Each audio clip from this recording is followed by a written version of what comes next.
আমার কাফনেতে লিখে দিও দয়াল নবী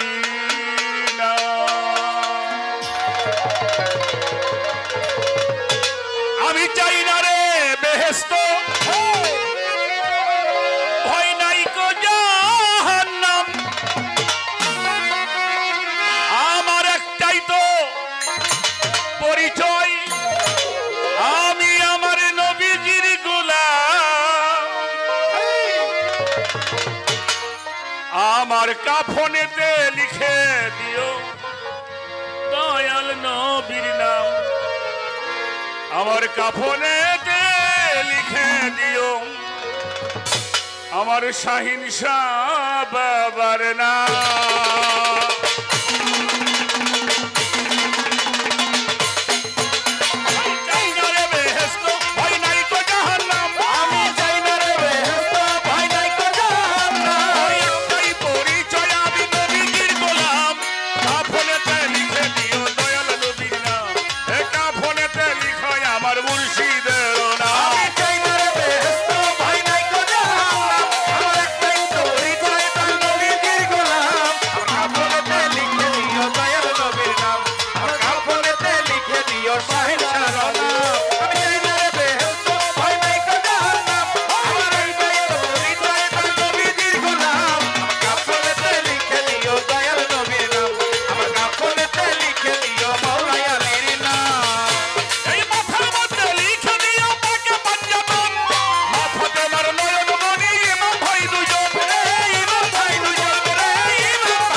মধ্যে দিও ভাই মনকির নেকিরের জবাব পড়িয়া শুনে বলবো আমি হেসে হেসে তাদেরই গোলাম এখানে একটি হাদিস আপনারা জানেন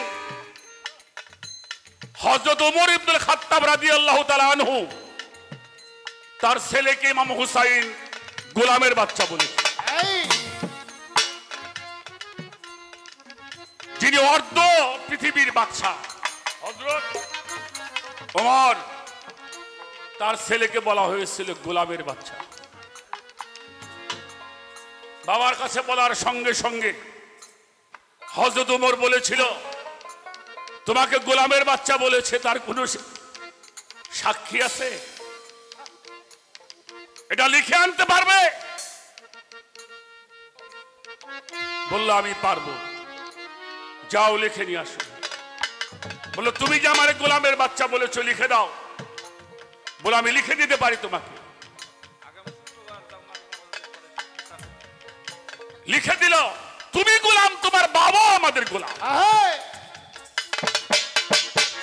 এটা নিয়ে যখন বিচার বসলেন, হযরত ওমর বলেছিল হুসাইন তুমি আমার সন্তানকে গোলামের বাচ্চা বলেছো। হ্যাঁ বলেছি, শুধু তোমার বাচ্চা নয় তুমিও আমাদের গোলাম।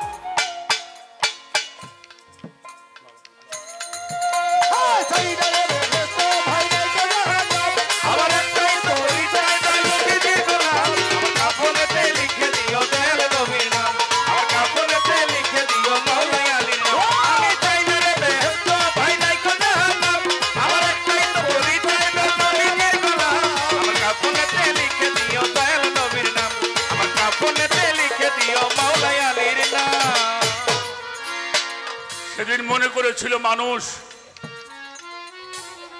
কি বিচারটাই না হয়। তখন হযরত ওমর বলেছিল হুসাইন তুমি কাগজের মধ্যে লিখে দাও। উনি লিখে দিলেন তুমি আমাদের গোলাম। হযরত ওমর সেই কাগজটি যত্ন করে রেখে তার পরিবারবর্গ সবাইকে জানাইছিলেন আমি যখন মারা যাব তোমরা এই কাপড়টা আমার কাফনের মধ্যে দিয়ে দিও। মনকার নেকির যখন আমাকে জিজ্ঞেস করবে আমি আমার এই হুসাইনের হাতের লেখা কাগজটা আমি দেখাই।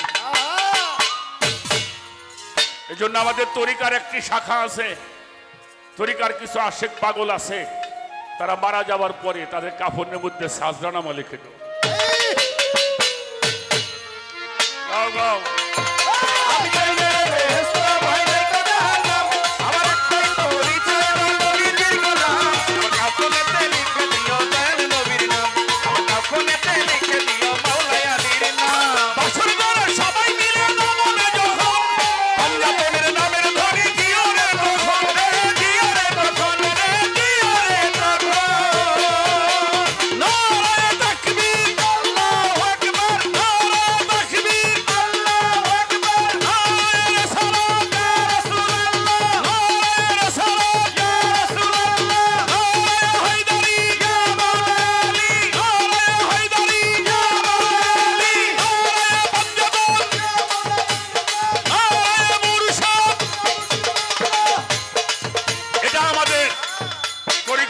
স্লোগান। তাই গানের মধ্যে সে কথাটাই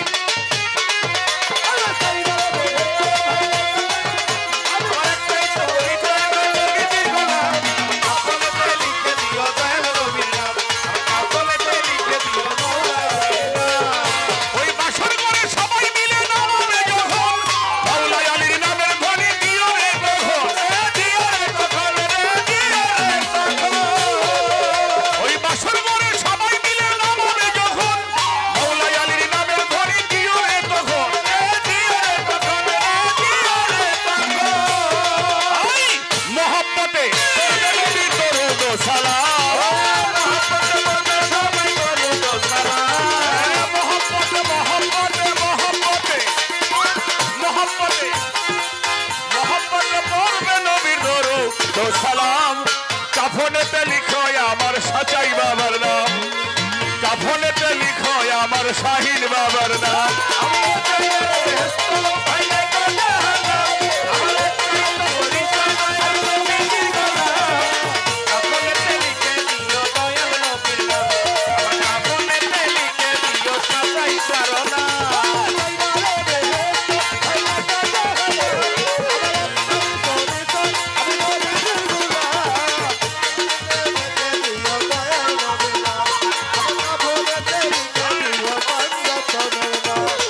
ওই আমার পাড়ার তরি